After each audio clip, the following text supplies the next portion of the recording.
What is going on, everybody?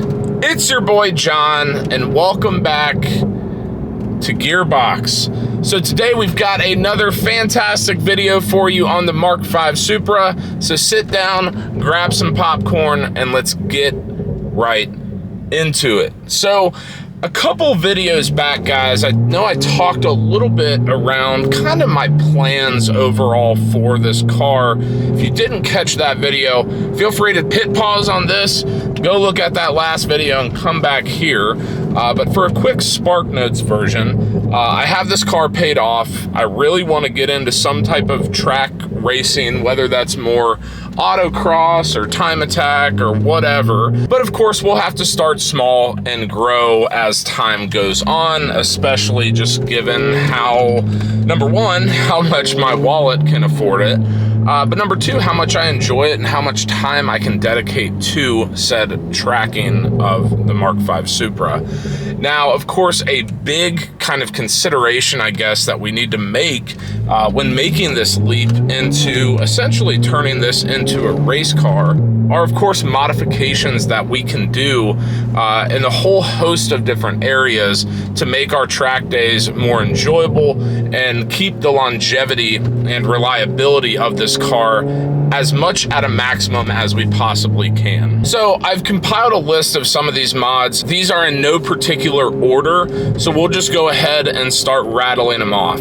Number 1 and 2, I've kind of already done, but it's worth talking about, and that's going to be an intake and exhaust. I'm running an HKS Racing Suction cold air intake. Now, what I did not purchase at the time was basically shielding of the air intake from the engine to obviously not get heat soak. That shield would be something I would need to buy for this. Similarly, I'm running the MagnaFlow X-Mod exhaust on the Mark V right now and absolutely love it. I think that it really has done a lot from a power perspective for me and just overall airflow. But right now I'm running a singular muffler on this. Now, the good part about the X-Mod exhaust, and part of the reason why I went ahead and bought it, is that you have particular V-band spots of mufflers and straight pipes and that type of stuff to where you can quick change it at an instant's notice, really. So if I wanted to run this on the street, I'll put a muffler back in. If we're going to the track, I'll throw the straight pipes in and we're good to go. So those are two quick ones right off the bat. Number 3 on the list, and this is getting into some pretty, I guess, important stuff as far as I see it, but that would be getting an upgraded intercooler. Of course, running a turbocharged car, you're relying on a lot of that boost to give you the horsepower and torque numbers that you're looking for to make your way around the track in a somewhat timely manner. Now, an upgraded intercooler is going to do a couple things. Number 1, the intercooler is going to increase the charge air density going into the engine. And number 2, of course, it's going to just keep cooler air in general, reducing the potential of heat soak in your engine and letting you run lap after lap compared to relying on the OEM intercooler, which is not necessarily designed to do legit track days. Now, just a disclaimer here, all of the mods that we talk about, they're all great, but nothing's going to be perfect. You know, you still have to give your car proper cool down periods and really maintain the car in such a way that allows for these hot laps rather than just beating the shit out of the car and expecting it to work perfectly every time. But of course, in the aftermarket world, we're trying to maximize our efficiency with these types of things, and the intercooler is just one of many things that we can do to increase that efficiency. Number 4 on this list, once again, is something that I have already done, but it is something that we can tweak and change to maximize this car, and that is getting an upgraded tune. Right now, if you guys remember, this car is tuned on MHD on the Stage 2 aftermarket catted downpipe, just off-the-shelf tune. We're not running ethanol. Obviously, we have a catted downpipe, so on and so forth.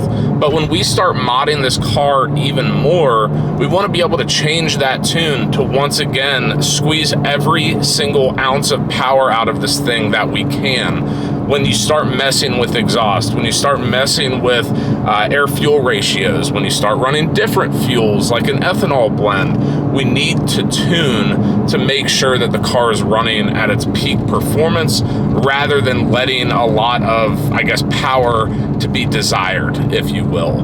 I think a lot of this, well, actually, I know a lot of this can be done on MHD, but whether it's an off-the-shelf tune or whether we have to data log is still something that we'd have to kind of figure out and wait and see type of deal. But the good thing is, because we do run MHD in this car, because we have the ECU unlocked, it would be a very easy process to go ahead and unleash just that much more power. For number 5 on this list, we're talking about getting a good set of wheels and tires. Now, I would argue right now that the wheels and tires I have on this car are pretty dang good. We've got the Graham Light CR 47s or 57s, I forget, and then Michelin Pilot Sport 4S's, 265s up front, 295s in the rear.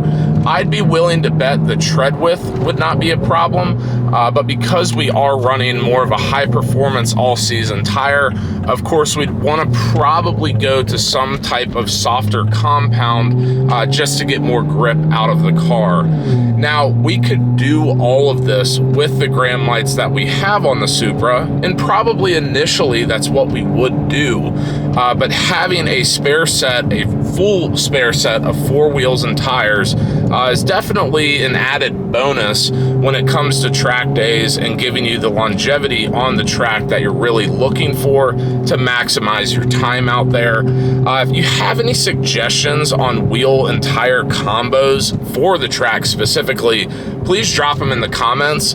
That's something I haven't had a whole lot of time to do a lot of research on necessarily, but of course those 4 tires are the only points that's keeping your ass on the track at any given time, so I'd rather not skimp out on that type of stuff when it comes to track driving. And last but certainly not least on this list, we need to talk about braking. Now, I would argue that the Supra comes stock with some pretty damn good brakes. I believe they are Brembos. Of course, it's all painted over saying Supra and everything, but they're big calipers, decent rotors, and what I can tell, decent brake pads as well. But at a minimum, getting some replacement parts and kind of stacking a set of rotors, stacking a set of pads, and just having those as spares, of course, is a good thing. But also when we start talking about really, once again, squeezing out all the performance that we can in terms of a good solid lap time, braking is way more important than making a shit ton of power. Not only do we want to be able to brake later into the corner to keep our momentum going forward and through the corner, we also want to run quality parts there to make sure we're eliminating brake fade as much as possible and any abnormal wear that could put ourselves in a pretty dangerous situation. Once again, something I haven't done a whole lot of research on. I've definitely looked at some particular options, haven't necessarily made up my mind, but I know between that and upgrading to stainless steel lines are all things that we want to do arguably first when it comes to getting on the track for the first time, feeling out this car, and really making sure, honestly, we just have as much fun as humanly possible. So guys, that's going to do it for today's video. If you have any suggestions on mods that we've listed here, specific brands, specific types, sizes, whatever, drop them in the comment section down below. Also, if you have any additional mods that I did not cover today, drop them in the comments as well. I'm looking for all the feedback possible. This is not something that I'm super familiar with. I want to dip my toes in it. It's a little bit scary, but we're probably just going to send it anyway and say screw it. So guys, once again, any suggestions, drop them in the comment section down below. If you like this video, please give it a big fat thumbs up. And as always, guys, hit subscribe, hit the notification bell. You know the drill. And until next time, peace.